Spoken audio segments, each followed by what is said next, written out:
set this going. So we've bored that and we've measured it, and that measures 33.7. And the tool, we've moved the tool back, but we've not moved it in the x-axis, so it's actually sat on that 33.7 diameter. Yeah? And as I said to you before, each tool that's in the turret must be measured. So if you've got a tool in the turret that's not measured, just take it out. And then as you put tools in, always make sure that they're measured. For us now, that's the only, we've only got tools that we've actually measured. So they're the ones that we're interested in. So coming back to the display, we're going to be in the offset screen. Going to make sure there's nothing in the wear. If you press that wear button, can you see the wear button? Press that, there's nothing in the wear. Press geometry to get you back.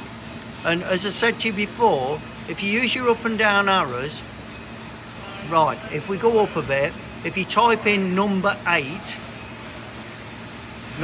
just 8 up the top there, yeah, and then you'll see that number search button appear on the left hand side, right at the left hand, and when you press that it'll find it.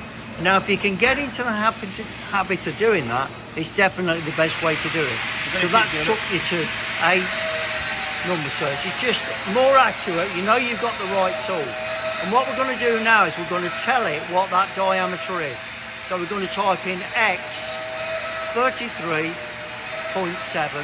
and then what we're going to do is we're going to press the measure button, right? And that's giving you the result of what that offset should be. So you can do that with any tool. It's called cut and measure. So you cut it, you measure it, you don't move the tool in the axis you're measuring, and then you tell it what that is, and that's recorded it for you.